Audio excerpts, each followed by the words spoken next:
Las calles de Barbastro fueron el escenario la madrugada del pasado domingo del primer acto de una locura fatal. Los pasos de un hombre, cegado por su propia sinrazón, obsesionado y armado con un cuchillo, iniciaron el drama. 4 de la madrugada, por haber amenazado a un matrimonio que regresaba a casa. Eran las 6:15 de la mañana cuando el estruendo de unos cristales rotos en el Colegio San Vicente de Paúl alteró el recogimiento de las 11 monjas de la congregación. Había comenzado el segundo acto.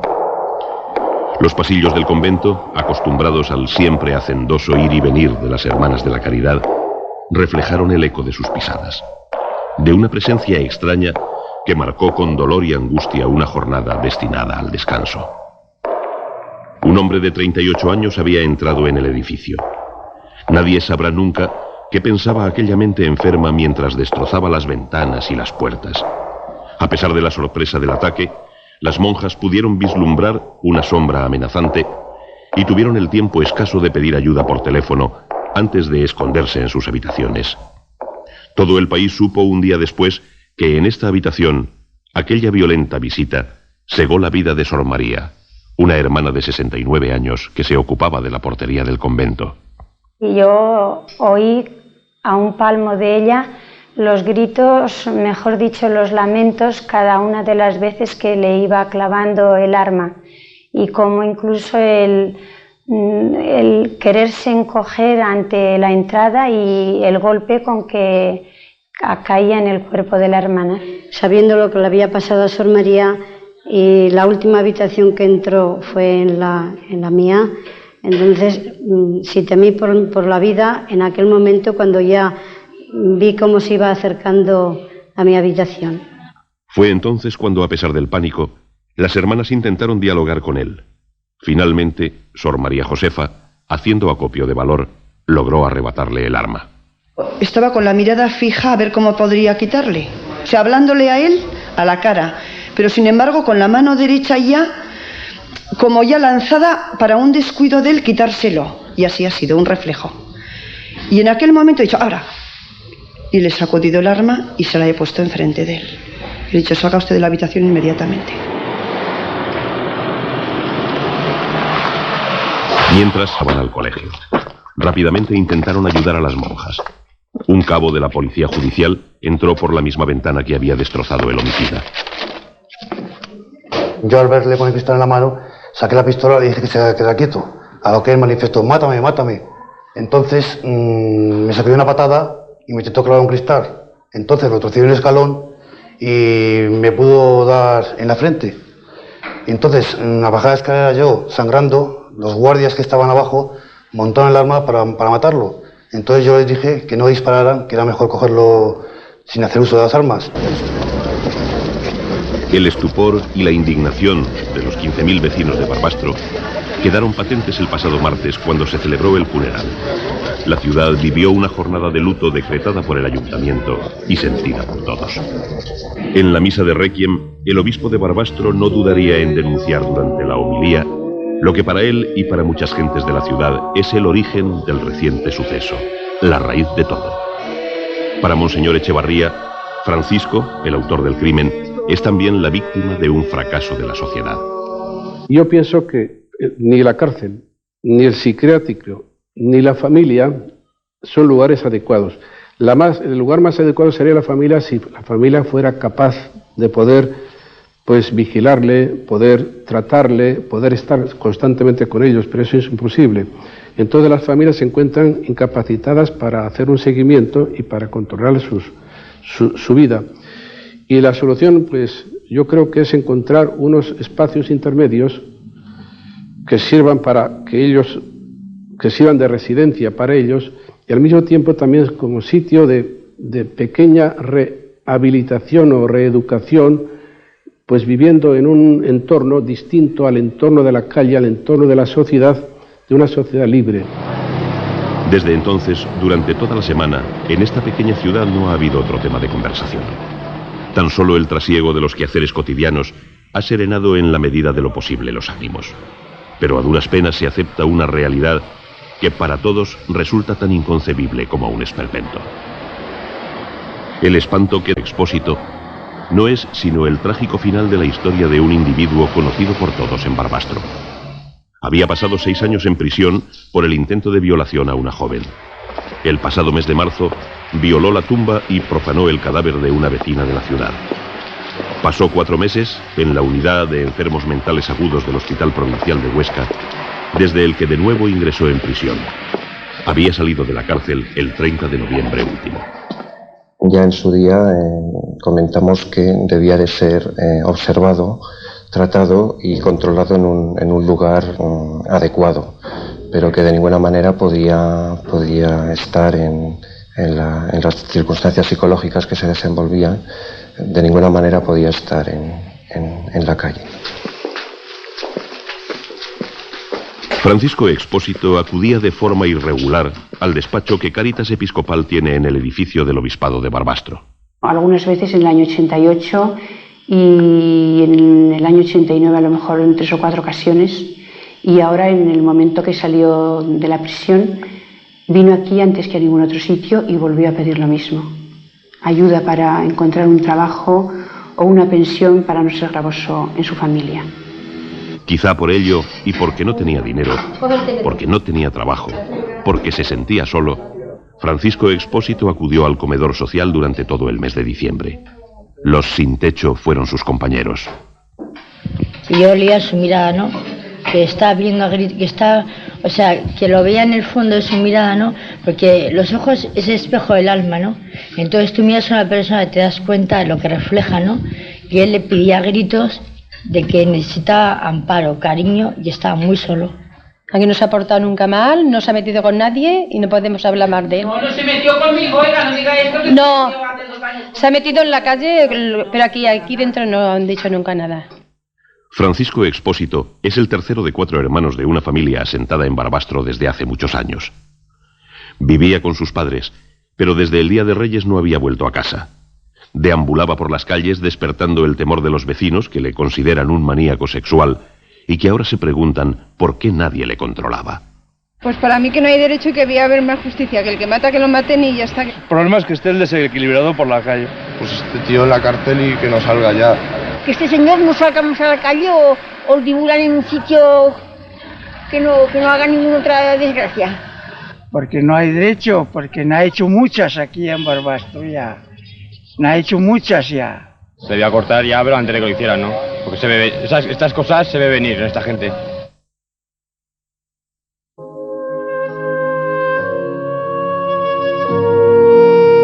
Los mismos sentimientos fueron compartidos por todos los vecinos de un humilde barrio de Badajoz tras el entierro de 3 niños muertos a consecuencia de los disparos efectuados por el joven José Ventura Calderón, de 22 años.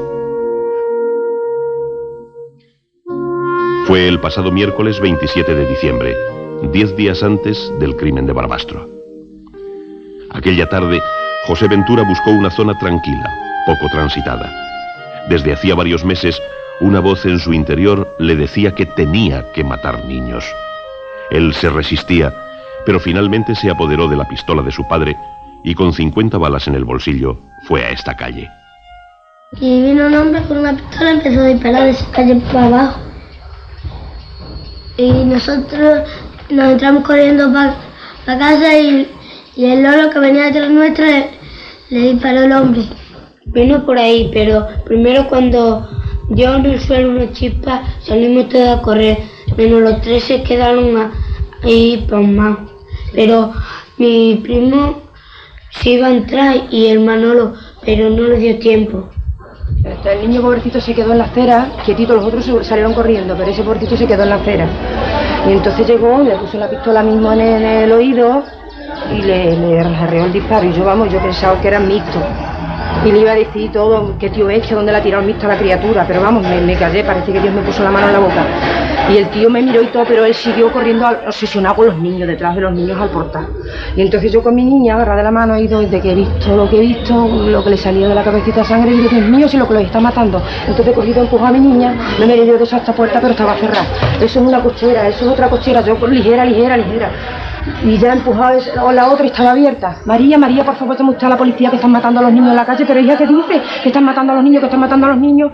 Yo dejando a mi niña dentro porque mi hijo estaba en la calle. Yo voy a buscar a mi hijo, pero hija, no salga, así como vas a salir. Que sí, que mi hijo que está para la calle, está para la calle. Todo fue muy rápido. Algunos chavales pudieron huir, pero a 3, Johnny, de 11 años y 8, se les fue la vida. Otro joven, Joaquín Ballester, de 22 años, no tuvo tiempo de reaccionar. Recibió 2 disparos. Afortunadamente ha sobrevivido. Cuando dio con la pistola me disparó. Eso fueron en 19 segundos, no me dio tiempo a reaccionar. Cuando quise reaccionar vi cuando ya estaba en el suelo. Y cuando estaba en el suelo ya se me acercó, me puso el revólver por atrás a medio metro aproximadamente y me disparó en la espalda. Ya me quedé totalmente paralizado, no me podía mover, pero vamos, el conocimiento no lo perdí. Y entonces mi cuñado, en un arrebate de nervios, se tiró a él y se estuvo pegando con él. Yo estaba en el suelo tumbado, no me podía mover, pero veía cómo se estaba pegando con él. Cuando le quitó el revólver, lo tiró al suelo. Me costó bastante trabajo hasta que pude hacerme con la pistola, ¿eh? O sea, el individuo luchaba bien, o sea, se defendía, vamos. O sea, que no es que se quedase inmóvil ni nada, sino que trataba de darme incluso. Bueno, de hecho me dio un par de veces. La tragedia, que pudo ser mayor, va a ser difícil de olvidar. Muchos niños del barrio están traumatizados y no duermen por las noches. Sus madres se trastornan cuando recuerdan lo sucedido. Otros piden venganza. Y mientras el joven José Ventura espera ser trasladado a un centro psiquiátrico penitenciario, todo el mundo se pregunta por qué lo hizo, pero sobre todo, por qué no estaba más vigilado. El asesino estaba bajo tratamiento psiquiátrico desde hacía varios años. Tenía delirios, alucinaciones. Regularmente tomaba medicamentos para la ansiedad, las depresiones y para combatir su neurosis. Poco comunicativo, José Ventura hacía vida solitaria y difícilmente se relacionaba con sus compañeros en el Instituto Politécnico de Badajoz, donde estudiaba. Para sus compañeros, Ventura era raro y decía cosas extrañas, pero nadie se imaginaba que este joven, de aire pacífico, sin antecedentes penales, pudiera hacer algo así. El último día de clase estuvo hablando conmigo y me habló de un antiguo dios Moloch. Que se llamaba Moloch, que decía que había hablado con él y que le había dicho que sacrificara niños. Sí, a mí también me lo dijo. Le dije, bueno, como siempre, como teníamos muchas conversaciones de estas, la primera reacción fue me eché a reír y digo, venga Ventura, no digas tonterías.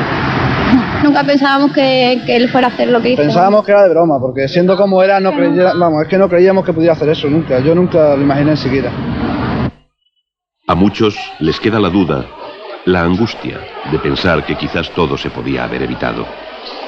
José Ventura había acudido al psiquiatra 6 días antes de que su desequilibrio le llevara a matar. Pero nadie sospechó nada. Él, en secreto, se dejó llevar por esa voz que le decía que tenía que sacrificar niños. Yo creo que la culpa de que le hubiera hecho lo que hizo no la tiene absolutamente nadie, porque nadie podía prever que José Ventura tuviera una reacción como la ha tenido. Él estaba en tratamiento porque era un muchacho tímido, retraído, y eso es preocupante, pero nadie, ni los padres jamás le han visto una reacción que pudiera inducir a que él pudiera hacer esto, ni el médico siquiera ha visto una reacción o ha tenido una conversación por la que pudiera creer que José Ventura iba a hacer algo como lo que ha hecho. La familia de José Ventura recibe todavía amenazas, como si ellos fueran los responsables, como si ellos fueran los que dispararon contra los pequeños. Todos sufren la impotencia de lo que no tiene explicación.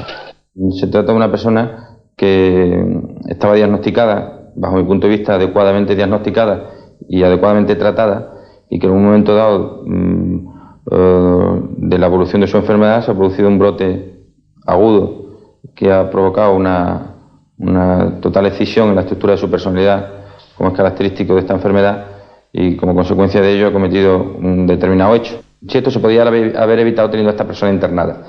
Hay que partir de una premisa, es que no se puede tener internado a todos los esquizofrénicos que hay en España, y menos una persona como esta que estaba adecuadamente, como he dicho, diagnosticada y tratada. Desgraciadamente, estos no son hechos aislados. En marzo del pasado año, en el municipio lucense de Chantada, un labrador víctima de un ataque de locura mató a 6 personas e hirió a otras 7 con un cuchillo de matar cerdos y un hacha. domicilio y pereció calcinado. También, al igual que ahora tras los crímenes de Badajoz y Barbastro, muchos se preguntaron el pasado verano en Bembibre por qué no estaba vigilado un joven que, con antecedentes penales, poco después de dársele el alta en un centro psiquiátrico de León, pudo comprar un cuchillo y matar a 2 personas. Otro caso similar ocurrió el pasado verano en Madrid. Un hombre armado con un estilete sembró el pánico en diferentes puntos de la capital al atacar sin motivo alguno a 6 personas. 2 años antes, el agresor había estado recluido en el Hospital Psiquiátrico Penitenciario de Carabanchel. Crímenes de este tipo provocan inevitablemente una sensación de impotencia entre los vecinos de cualquier pueblo o ciudad. Una sensación de indefensión frente a desequilibrados que pueden sembrar el terror de forma inesperada y brutal. Donde está la polémica, donde está el roce, por decirlo así, o el límite, es en cuándo es importante, es decir, el uso y el abuso, como se decía en algún otro medio de comunicación, el uso y el abuso del internamiento, para comodidad de la población. Evidentemente, si la salud mental no es cosa de todos, y la gente no lo entiende así, este tipo de sucesos, desgraciadamente, sucederán más incluso de lo que hoy sucede. Parece evidente que en casos como los ocurridos recientemente, las responsabilidades son compartidas. Sin duda, estos sucesos evidencian una precariedad en la atención sanitaria y en la asistencia social, y al tiempo, problemáticos vacíos legales. Creemos que la ley es la panacea. Es la panacea si realmente los mecanismos previos a la ley también funcionan, porque ya vemos que el juez puede tener facultades para ordenar los internamientos, pero antes hay que hacer unos pasos previos que no corresponden a la justicia. Es evidente que a cualquier persona con aparentes desequilibrios no se le puede internar a perpetuidad, porque el riesgo no acabaría, porque cualquiera y en cualquier momento podría actuar con violencia. Todas las observaciones parecen indicar, y contrastando a otros estudios, que en principio el trastorno mental, aunque sea grave, no supone un riesgo de agresividad y por lo tanto hay que desmitificar la cuestión del peligro del enfermo mental. En cuanto a riesgo estadístico, otro tema es que el enfermo mental, cuando delinque, suele cometer unos actos tan espectaculares, de tanta resonancia social, que provocan una gran alarma en la sociedad.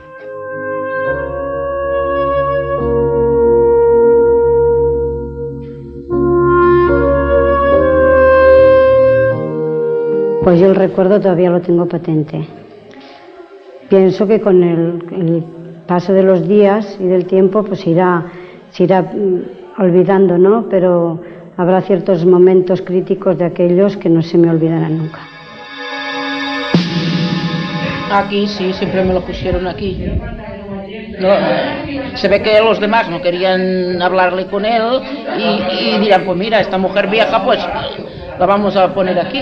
Mientras el debate entre la psiquiatría que apuesta por la integración social de los enfermos y la que se decide por las medidas de reclusión vuelve a abrirse de nuevo, los sentimientos de temor y de violencia se mezclan en los ciudadanos de forma confusa, contradictoria.